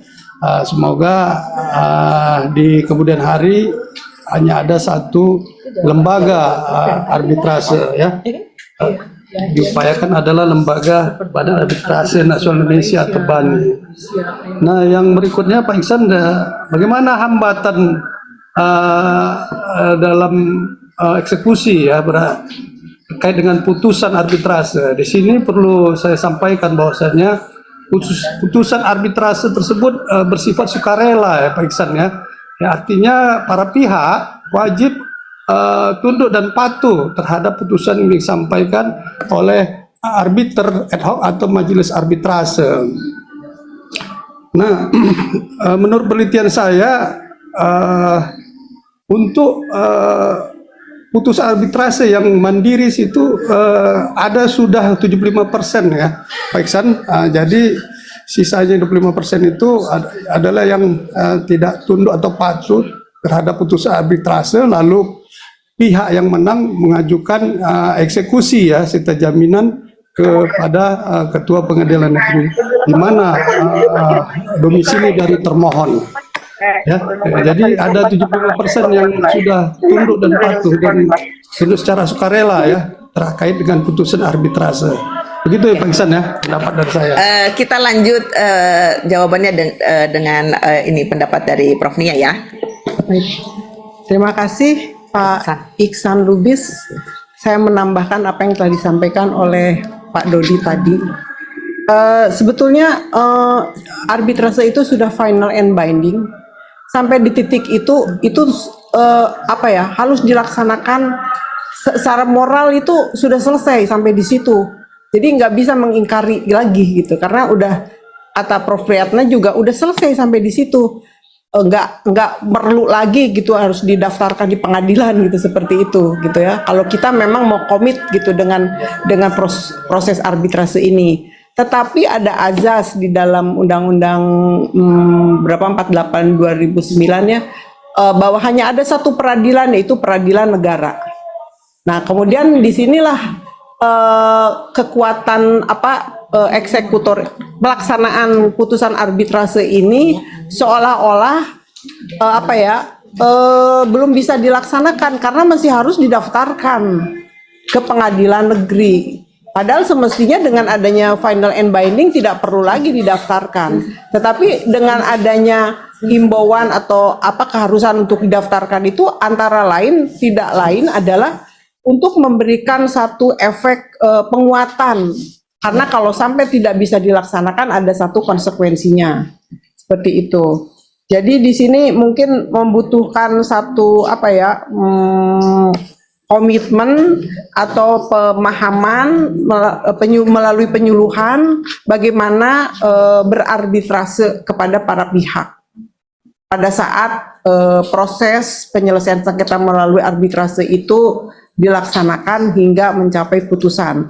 Dan dengan final and binding itu tidak selalu menang-menang gitu ya, tetapi juga ada menang kalah, win-lose sebetulnya. Cuman karena memang di situ damai itu yang kalah, jadi istilahnya sebenarnya nggak di dalam win-win solution itu nggak ada yang kalah, nggak ada yang menang, karena yang menang itu adalah kuasa pengacaranya itu. Yang menang itu pengacaranya ya, jadi istilahnya nasi sudah jadi bubur gitu ya. Akhirnya ya itu tadi, jadi memang membutuhkan satu sosialisasi yang lebih mendalam lagi bagaimana berproses di arbitrase, dan ini menjadi kewajiban dari kita semua lah ya. Semua gitu di sini. Mungkin itu yang bisa saya sampaikan. Nah, untuk masalah kita kan diskusi harus precise juga angka-angkanya. Kita minta Pak Jafar membantu. Berapa sih sebetulnya yang tidak executable? Berapa Pak Jafar?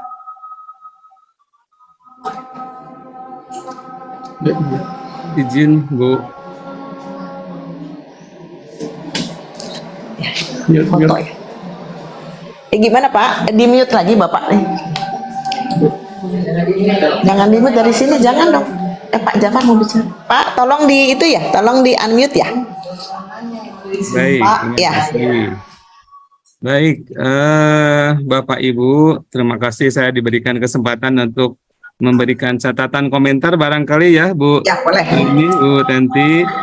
Yang pertama ini terima kasih lagi atas atensi kepada arbitrase khususnya Bani.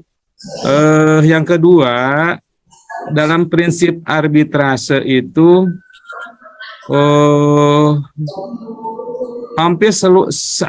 hampir semua sengketa itu dapat diarbitrasekan, baik perdata maupun publik. Itu prinsip dulu ya, prinsip dulu dapat diarbitrasekan. Kemudian ketiga, saya sangat menghargai pandangan-pandangan dari Prof. Nia, termasuk konsep-konsep, dalil-dalil, gagasan-gagasan ini menurut saya sangat futuristik. Maju ke depan. Ya, sangat futuristik dari pandangan Prof. Nia ini. Sehingga ada tadi saran kita pahami, ada beberapa saran yang sangat luar biasa. Paling tidak ada gagasan untuk membentuk atau mendirikan atau membuat lembaga arbitrase pertanahan secara mandiri ya, lembaga. Jadi ini ada kelembagaannya, ini luar biasa. Walaupun tadi Prof. Nia juga dalam disertasinya sudah melakukan penelitian yang sangat mendalam. Ternyata di arbitrase Bani pun pada tahun 2004 ya, tempo hari pada saat penelitian disertasi S3 itu Bani sudah memberikan putusan yang terkait dengan sengketa pertanahan. Ini merupakan bukti nyata bahwa arbitrase Bani juga dapat menyelesaikan sengketa-sengketa pertanahan. Kalau ditanya, Bu Dewi tadi bertanya, kurang lebih berapa persen ya?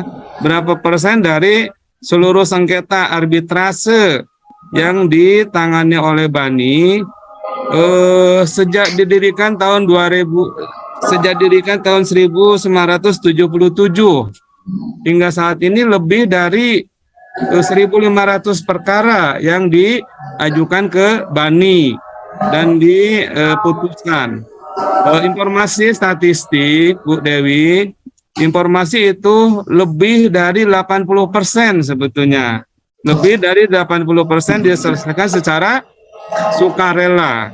Karena sesuai dengan Undang-Undang 30 tahun 99 itu di pasal 60 itu pasal 61 bahwa pelaksanaan dari putusan arbitrase itu dilakukan secara sukarela. Walaupun barangkali dalam proses ada upaya-upaya lain ya untuk menunda pelaksanaan dari putusan arbitrase. Informasi yang kami tahu lebih dari 80% Bu Dewi dilaksanakan secara sukarela, walaupun ya ada proses-proses upaya-upaya lain. Oke, Itu saja mungkin. Ya. Bu. Terima kasih Pak Jafar atas informasinya. Pak Iksan, ya, jadi jangan berkecil hati. Ternyata 80% itu putusan arbitrase dilakukan secara sukarela. Kalaupun memang 20%-nya lagi itu bersifat penundaan, bukan tidak bisa dieksekusi, tapi ya entar gitu-gitu. Oke, terima kasih ya Pak Iksan dan Pak Jafar. Nah, ini di Jagakarsa ada juga yang mau bertanya. Silahkan saya serahkan kepada Ibu Nia. Yang panjang-panjang Bu Nia. Ini Nia Kurnia ini. Kurnia Asoy. Pertanyaannya nggak banyak-banyak, tapi menarik yang kita bahas hari ini. Pertama adalah proses untuk masuk ke arbitrase pasti dari perjanjian awal ya Pak ya. Bisa dalam bentuk perjanjian pengikatan jual beli atau perjanjian kerjasama pengadaan tanah ya biasanya ya Pak ya. Di situ ada pasal penyelesaian perselisihan, apakah itu awalnya kita bisa masukkan bahwa penyelesaian akan diselesaikan dengan arbitrase ya, atau kalau sudah tidak disebutkan tapi kalau ada masalah yang seperti saya pelajari bisa ditentukan setelah terjadinya persoalan. Itu ya pertanyaan, apakah itu harus dimasukkan di dalam perjanjian pengikatan jual belinya untuk penunjukan arbitrasenya atau tidak ya. Terus yang pertanyaan kedua, apabila terjadi perselisihan di antara 10 nanyanya ya, ya. Pertanyaan kedua adalah apabila terjadi perselisihan antara pelaksanaan itu, terus ada putusan yang ada kesepakatan oleh para pihak yang menyelesaikan perkara itu, tetapi penyelesaian itu sebenarnya ada yang dirugikan, misalkan negara. Karena saya pernah ada putusan perjanjian ada tumpang tindih tanah yang harusnya itu mereka harus menyelesaikan pembayaran pajak masing-masing, tapi mereka melakukan cara yang menurut mereka adalah yang terbaik, tapi menurut saya ini terjadi pelanggaran gitu. Seperti mereka melakukan perbaikan gambar batas, padahal mereka harusnya melakukan pelunasan masing-masing gitu loh. Nah, dalam hal tersebut, karena kita tidak punya arbitrase sesuai tanah, apakah apabila terjadi putusan sukarela yang merugikan negara atau merugikan pihak ketiga, bagaimana fungsi arbitrase atau pihak-pihak yang terkait dalam penyelesaian perkara ini untuk meloloskan atau menyatakan oh ini tidak diperbolehkan, walaupun mereka secara sukarela menyelesaikan dengan cara itu. Itu aja kira-kira. Terima kasih Ibu Nia atas dua pertanyaan yang menarik dan juga membuat nanti kita akan semakin lebih tahu ya tentang gimana sih proses daripada berarbitrase. Mangga sama Pak Dodi dulu ya. Ya, oke. Terima kasih Bu Nia atas pertanyaannya. Bu Nia yang sama rekan-rekan yang lain hadir offline ya, kurang 15 orang saya lihat di sini.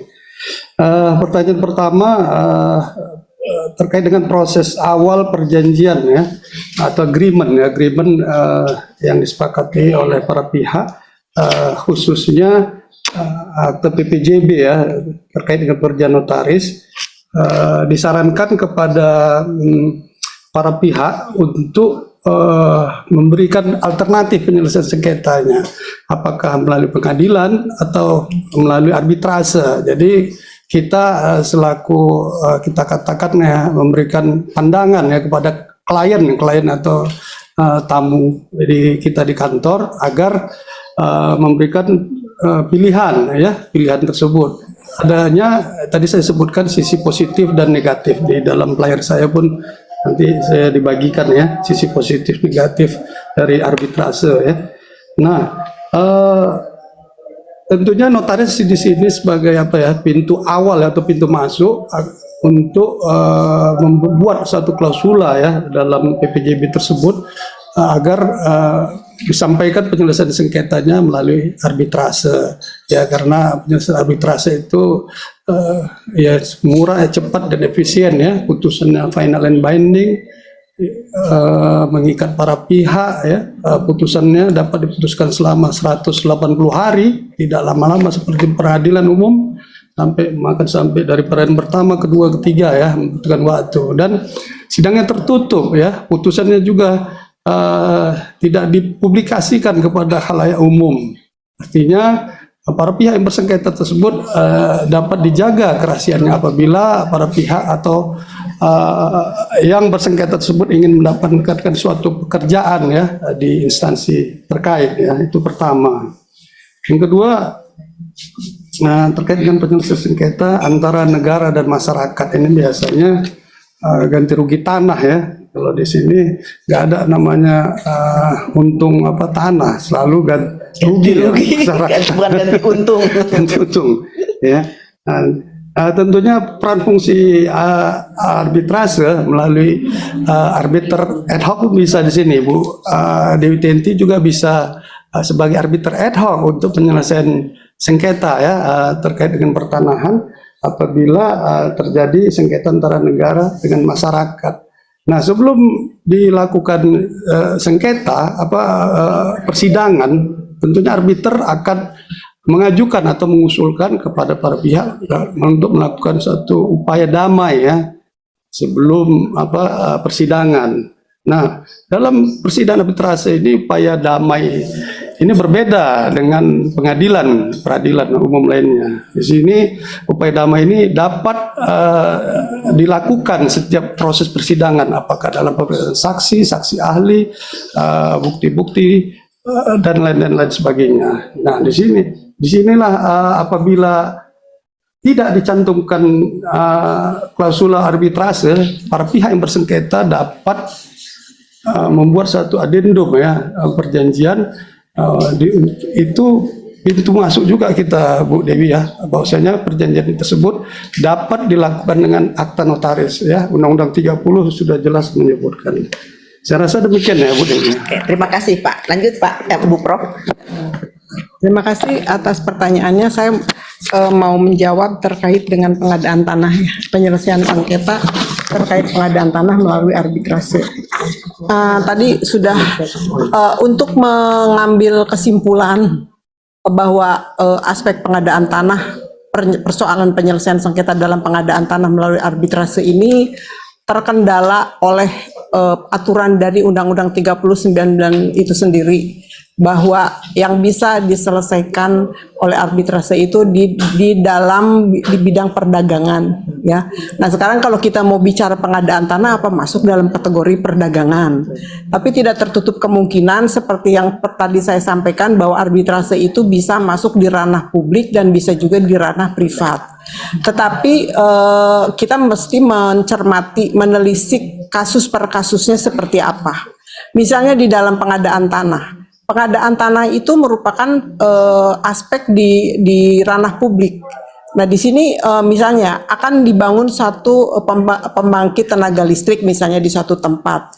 Nah, ini juga saya dapat informasi dari salah satu arbiter ya di Bani bahwa ada persoalan terkait dengan pengadaan tanah di mana developer yang membangun instalasi untuk pembangkit tenaga listrik ini harus melakukan pembebasan tanah. Sedangkan pengadaan tanah atau dalam istilah undang-undang bukan pembebasan tapi pengadaan tanah itu kan harus dilakukan oleh negara ya, oleh pemerintah dan kemudian dipunyai oleh pemerintah juga selanjutnya. Nah, tapi di sini harus ditelisik kenapa sampai kemudian pembangunan instalasi apa tadi saya bilang? Tenaga listrik ini tidak bisa dilaksanakan karena pembangunan jalan akses menuju kepada sana itu belum bisa direalisasikan. Nah, di sini kalau mau dibawa ke arbitrase memang sulit karena di sini ranahnya publik karena pengadaan tanah nggak masuk di dalam objek daripada arbitrase. Tapi kita bisa menelisik ke dalam sana antara developer dengan si subjek pemegang hak ini, dia itu punya hubungan hukum. Kalau dia tidak bisa melaksanakan maka akan dikategorikan dia wan prestasi ya seperti itu. Nah tapi ditelisik ke lebih dalam lagi, kenapa si pemilik tanah ini sampai tidak bisa merealisasikan, melepaskan haknya kepada developer yang akan membangun. Ternyata di sana ada permasalahan. Dalam keluarga, ada beberapa pihak yang tidak bisa menerima ganti rugi, seperti itu. Nah, disinilah peran arbitrase berperan. Bagaimana arbitrase menengahi sengketa antara si subjek pemegang hak tadi dengan keluarganya itu. Nah, itu bisa diarbitrasekan. Selanjutnya itu secara tidak langsung akan berkontribusi bagi pembangunan tadi pembangkit tenaga listrik itu sendiri. Jadi karena memang hukum itu merupakan suatu sistem gitu ya. Jadi kalau memang dari sisi ini celahnya tidak dimungkinkan, kita bisa mencari celah yang lain. Nah itu dia namanya penemuan hukum pakai metodenya seperti itu. Mungkin itu yang bisa saya sampaikan. Keren ya, itunya ternyata pertanyaan dan jawabannya juga. Jadi membuat kita lebih terbuka lagi. Tetap seperti yang tadi sudah disampaikan oleh narasumber bahwa 3 aspek ada ya, administrasi, perdata, dan publik. Itu yang juga kita harus perhatikan sehingga kita juga bisa memetakan ya kan ini masuk ke dalam kategori apa. Tadi juga ada yang bertanya, gimana sih cara menunjuk arbiter? Kita kan tadi sudah tahu ya, usia 35 tahun, kemudian mempunyai pengalaman 15 tahun. Ya kan, cakep dan cakep dong, biar enak dilihat. Nah, terus setelah itu, ya, makanya kita bilang ke 15 peserta tadi, kita harus mulai merebranding diri, ya kan? Pak Dodi ahlinya apa, ya kan? Supaya akhirnya, kalau ada apa-apa, tunjuklah Pak Dodi sebagai arbiter ad hoc. Seperti itu. Jadi kita mulai merebranding, dan salah satu yang kita lakukan oleh kolom pencapir ini adalah memaksa para anggotanya untuk menulis. Ya, ada 11 penulis nanti akan terangkum dalam buku yang kita akan launching publikasi pada hari ulang tahun kolom pencapir keempat. Notaris emang kudu keren, notaris emang kudu banyak tahu, makanya kita harus saling berbagi ilmu dan menambah ilmu dengan mengadakan diskusi seperti ini. Setuju ya? Nah, tak terasa sudah jam 12, waktunya kita sudah harus selesai. Kita akan minta closing statement dari 2 narasumber, dari Pak Dodi dulu ya. Baik, terima kasih Bu Dr. Dewi yang sudah memfasilitasi diskusi ilmiah ini. Closing statement saya ya, berbicara terkait dengan sengketa pertanahan melalui arbitrase. Di sini adalah ada peran notaris sebagai pintu awal atau pintu masuk untuk dan agar menyarankan kepada para pihak atau kepada klien kita ya untuk memberikan advis pandangan hukum apakah penyelesaian sengketa melalui arbitrase atau melalui pengadilan, sehingga sebaiknya kepada notaris atau rekan-rekan notaris seluruh Indonesia agar dibukakanlah pintu selama ini dalam klausula penyelesaian sengketa melalui arbitrase. Selama ini kita selalu menjadi saksi di pengadilan, jadi agak rumit nanti waktu kita pengadilan baik kebanyakan kopas, Pak, kopas. Kita sekarang harus membuka diri, jadi, mau pakai apa, gitu kan? Buka diri, mengupgrade ilmu. Ini ilmu yang terbaru arbitrase ya. Jadi supaya kita tidak pusing ya kan, sidang arbitrase pun Ibu Dewi sudah pelatihan di IRB sangat luar biasa, sejuk, aman ya, banyak makanan kata beliau. Ya saya rasa itu aja pintu awal untuk rekan-rekan notaris. Berikanlah klausula kepada para pihak untuk menyelesaikan sengketa melalui arbitrase. Demikian Bu Dr. Dewi. Oke. Mangga. Terima kasih. Mungkin closing statement saya berkaitan juga dengan peran notaris di sini. Bahwa notaris ini bukan hanya membuat akta otentik, tetapi juga menjadi penyuluh ya. Menjadi penyuluh, agen sosialisasi bahwa apakah kasus ini bisa diselesaikan melalui arbitrase, apakah menjadi kompetensi arbitrase, dan indikator-indikator apa saja yang bisa diambil dari case yang dihadapkan oleh klien kepada notaris ini sehingga bisa dimasukkan ke arbitrase. Jadi di sini dibutuhkan satu komitmen dari para notaris ini ketika menerima order jangan iya aja, tapi harus benar-benar memberikan penyuluhan hukum kepada klien kita itu supaya apa ya, karena bagaimanapun nanti akan kembali kepada pejabat umum itu sendiri kalau terjadi permasalahan. Mungkin saya lebih ke situ aja supaya seimbang dengan Pak Dodi sana. Terima kasih, tepuk tangan buat closing statement dari Prof. Nia. Ya, begitu closing statement. Memang alhamdulillah Klom Pencapir hadir itu memang salah satu tujuannya adalah notaris harus menjadi agen sosialisasi bagi peraturan-peraturan yang ada, keterkinian yang harus kita sampaikan kepada masyarakat. Nah, kita lihat partisipan yang hadir di dalam online juga banyak ya, bukan hanya notaris tetapi masyarakat, akademisi, praktisi sekarang sudah mulai mengikuti diskusi ini. Buat teman-teman yang tadi bertanya, materinya nanti kita akan kasih di closing ya tentunya, jangan di awal, nanti biasa orang Indonesia udah dapat terus ngabur. Nanti kita akan kasih materinya di akhir, dan jangan lupa kalau ada yang mau melihat rekamannya itu kita bisa lihat di YouTube. Ya, rada narsis sedikit karena Klom Pencapir belum punya YouTube. Dr. DT Menyapa itu bisa dilihat di setiap diskusi-diskusi, ada saya share di situ. Terima kasih. Nah, nanti kita juga akan ada sesi foto. Jangan pergi dulu. Sebelumnya pastinya materi sudah ya di share ya. Nanti ada foto, jangan pergi dulu, dikasih materi langsung bubar. Nah, kita closingnya ya. Terima kasih kepada para narasumber yang sudah hadir secara offline di Jagakarsa di base campnya Klom Pencapir, kepada Prof. Nia. Terima kasih ya Prof. Semoga menjadi keberkahan buat kita semua dan menjadi pahala yang luar biasa buat Prof. yang hari ini berkenan untuk berbagi dengan Dr. Dodi juga yang sudah jauh-jauh dari Medan. Saya jadi terharu ya kan. Terima kasih ya, karena dia anggota Klom Pencapir juga harus berpartisipasi dong, ya kan? Ingat ya, Klom Pencapir itu membuka peluang sebesar-besarnya kepada anggotanya untuk ayo kabarkan berita baik ini, sebarkan berita baik ini kepada anggota yang lain. Apa yang akan tema apa yang akan disampaikan tinggal bicara saja.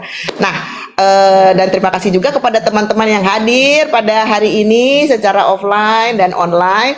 Penutup biasa pantun ya, harus bilang cakep, kalau enggak dikasih makan siang.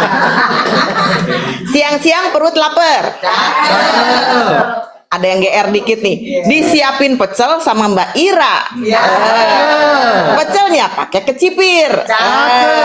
Kita diskusi biar pinter. Cakep. Diskusi bareng Klom Pencapir. Sampai jumpa. Foto bersama dulu. Ya, foto ya. Berapa halaman? Ayo dibuka kameranya. Ayo.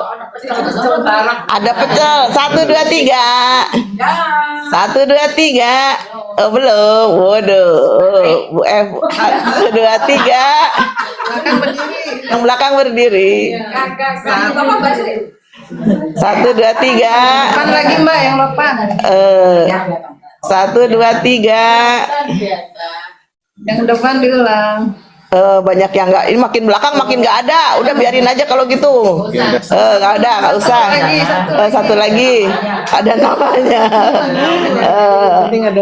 Oke, siap. Ini yang belakang masih